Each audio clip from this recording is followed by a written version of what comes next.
from Synapse Films. It's Thriller, A Cruel Picture, also known as They Call Her One Eye, or at least one cut of the version is called They Call Her One Eye. That is actually in this. You get the Blu-ray of the X-rated cut, and then you get a old school Synapse DVD of the they call her One Eye without the triple X scenes inserted.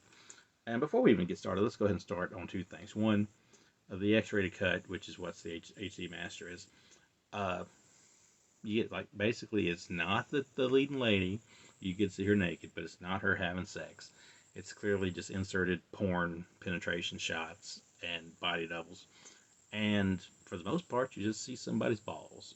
So, I mean, you see what they're doing. I mean, but the focus seems to be the big pair of balls in the screen. So, if you don't want to watch the X-rated cut, then I would understand, because you wouldn't be missing out a whole lot, in my opinion, if you did skip out on the X-rated cut and try to just watch the regular one. But the X-rated cut is what we have in HD here, because it's the only version they did this for. If you want the other one, then you're going to have to go to our second part here we need to talk about, the Vinegar Syndrome release that is coming out.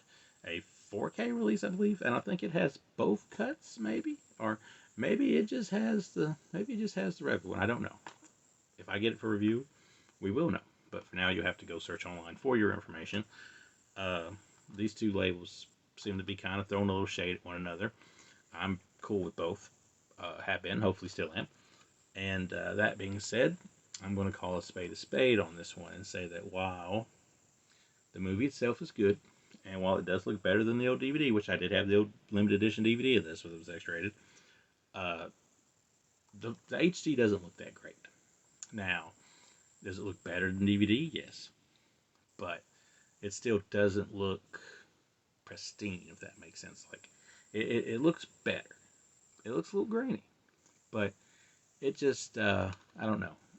We'll have to wait and see what the other one looks like and do comparisons of it, because there may only be so much you can squeeze out of this movie. But nonetheless, if you haven't seen the movie, you got a little girl who was raped as a child, which is implied, but you know what happened at the start of it. And she refuses after that to speak, and she's getting like all this therapy and treatment done. She still can't speak, and her family sends her on her way there, and she gets kidnapped by this. Well, she don't really get kidnapped. She gets lured by this guy. And then he eventually like kidnaps her, gets her hooked on drugs, and turns her over to prostitution. And along the way, she gets her eye cut out. And one of the most graphic things you're ever going to see, with I believe a cadaver body was used for the eye cutting scene. You get that. You get her find out that her parents received letters from the kidnappers, and now they think she just hates them, so they killed herself. So eventually, she has to use her free time to learn how to drive, shoot, fight, and all that stuff, and set herself up to go get revenge on these people. And that basically is Thriller, A Cruel Picture. And it's a little bit slow. It's definitely retro looking, but it's something. It's a nice little watch, especially for anybody who likes the grindhouse films. And this is certainly a grindhouse film.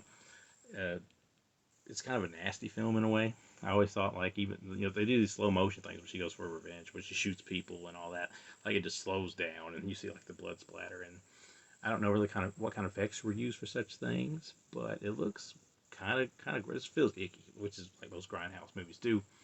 And that being said, not sure if the slow motion effect for that really does the movie any favors, but it is what it is. The clear highlight of it is our lead lady. And what is her name again? It is Christina Lindberg, who I know she's done other stuff, but this is basically, I think, what everybody remembers her for. And she does a great job. Beautiful woman. Don't really have to do much besides just look like the part, because she don't really talk in the movie. But it's definitely a trip. And that being said, I give the movie itself a 3 out of 5. But probably only, there's the reverse cover there. Probably only best viewed for people who love grindhouse stuff, the type of stuff that inspired a lot of Tarantino movies and all that. The DVD don't even have any extras on it that I could find.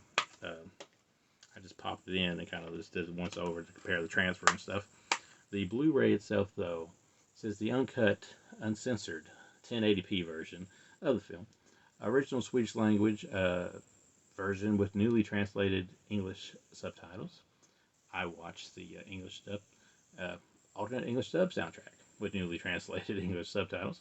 Multiple still galleries, theatrical trailer, outtakes, alternate harbor fight scene, and then photos from the fight sequences, a thriller, the story in pictures, which is like a slideshow. You get the reversible art, cover art, and then you get the DVD here from the Vengeance edition, which just has the regular version without the strong sexual content. But you would like to read that for yourself if you can, because I know my equipment here seems to be subpar sometimes. There it is. So it's watchable. It's better looking than the DVD, and we'll just have to wait till the Vinegar Syndrome release to compare it. But if you can't wait, it's not bad. It's not the worst option you can do. And Synapse usually brings the goods, and I'm sure they used what they had because they wouldn't release it if they didn't. But it just doesn't really pop, which may be a problem for the other one. We'll just have to wait and see.